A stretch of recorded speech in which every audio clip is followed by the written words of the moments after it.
السلام عليكم ورحمة الله وبركاته. بسم الله الرحمن الرحيم. وأقيموا الصلاة وآتوا الزكاة واركعوا مع الراكعين.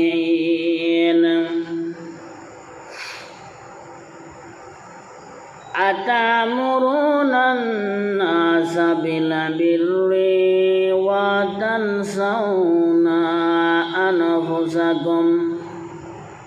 أنفسكم وأنتم تتلون الكتاب أفلا تعقلون.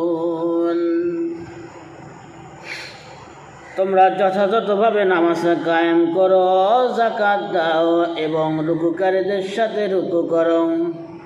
কি আশ্চর্য, তোমরা মানুষকে সৎ কাজের আদেশ করো ও নিজেদেরকে ভুলে যাও, অথচ তোমরা কিতাব পড়ো, তবে কি তোমরা বুঝো না? এখানে মহান রব্বুল আলামিন সূরা বাকারা 43 এবং 44 নম্বর আয়াত,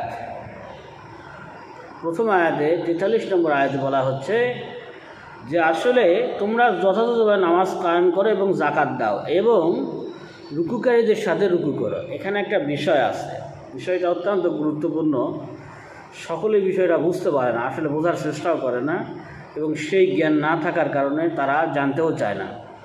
সলাতে আমরা গণনার দিক দিয়ে নামাজ, কালেমা, নামাজ, রোজা, হজ, জাকাত, তাহলে কালেমার পর নামাজ এসেছে, মানে তাওহীদের পর নামাজ এসেছে, তাহলে 1, 2, এরপরে কি রোজা আসছে, জাকাত কয় নম্বরে গেছে?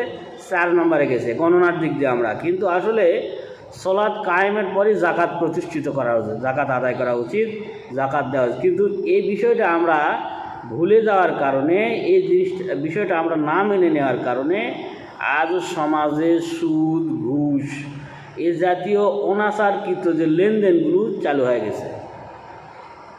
আমরা নামাজের পর রোজা রাখছি, এটা ইবাদত, কিন্তু নামাজের পর আমাদের অবশ্যই জাকাত প্রতিষ্ঠিত যদি থাকতো, আজ আপনি অভাবই খুঁজে পাইতেন না, আপনার দেশে অভাব অনটন পাইতেন না, কিন্তু আসলে অভাবী লোকও পাইতেন না, জাকাত নেওয়ার লোক পাইতেন না। কিন্তু এটাকে না মেনে নেওয়ার কারণে, এটাকে না বাস্তবায়ন করার কারণে আজ আমরা ক্ষতিগ্রস্ত। এরপরে দ্বিতীয় আয়াতে বলা হচ্ছে, কি আশ্চর্য, তোমরা মানুষকে সৎ কাজের আদেশ করো আর নিজেদেরকে ভুলে যাও, অথচ তোমরা কিতাব পাঠ করো, তবে কি তোমরা বুঝো না?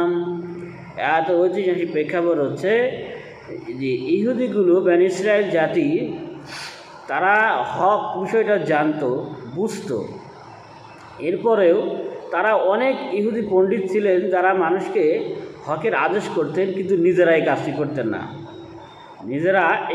করতেন না, এই কাজের অনুসরণ করতেন। যেমন বর্তমান সময়ে কিছু ইহুদি খ্রিস্টানদের কিছু দালাল আছে, কিছু আলেম ওলামা এই বাঙালি জাতির মধ্যে থেকে, তারা ওই ইহুদি খ্রিস্টানদের মতোই আচরণ করতেছে। তারা ইসলামকে যারা ধ্বংস করবে, এ জাতীয় থার্ড ক্লাস বেয়াদবদের সঙ্গ দিয়ে ইসলামকে ধ্বংস করার কাজে নিজেরা ব্যস্ত এই ভণ্ডগুলো। আল্লাহ আমাদের বোঝার তার করে। কালকে বলেছিলাম যে আসলে আপনারা কামাল পাশার নাম শুনেছেন, যে বর্তমানে মুসলিমদের শাসকদের এমন অবস্থা যে তুরস্কে উসমানী খেলাফত ধ্বংস করেছিলেন কামাল পাশা নামে একজন মুনাফিক, আল্লাহর দুশমন।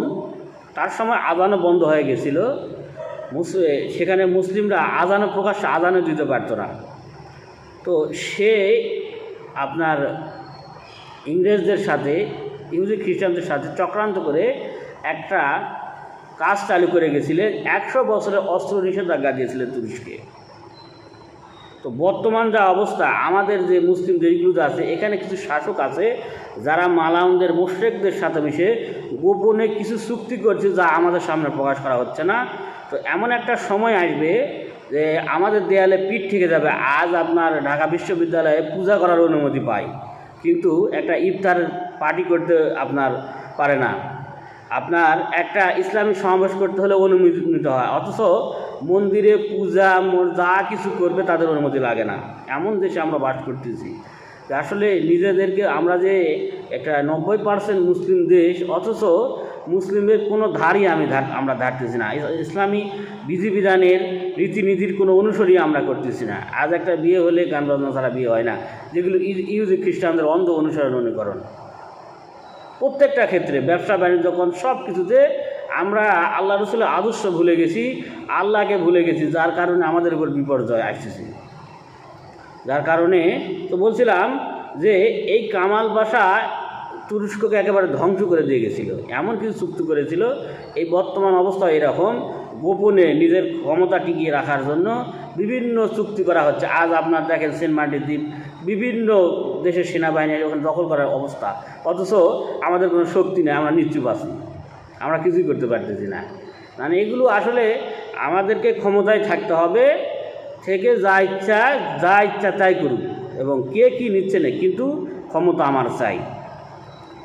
এই মুসলিমের শাসকগুলোই মুসলিমদের দেশগুলোকে ধ্বংস করছে সেই পূর্ববর্তী থেকেই। এই মুসলিমদের ক্ষমতার লোভ, নিজেদের ভাইয়ের দ্বন্দ্ব, আজ আমরা একত্রিত থাকতে পারি নাই, শুধু এই ক্ষমতার লোভ আর পয়সার লোভ এবং ইহুদি খ্রিস্টানদেরকে সহযোগিতা করার কারণে। তো আল্লাহ আমাদেরকে বোঝার তৌফিক দান করুক, কোরআন সুন্নাহ অনুযায়ী জীবন পরিচালনা করার তৌফিক দান করুক। সুবহানাকা আল্লাহুম্মা ওয়া বিহামদিকা আশহাদু আল্লা ইলাহা ইল্লা আনতা আস্তাগফিরুকা ওয়া আতুবু ইলাইক।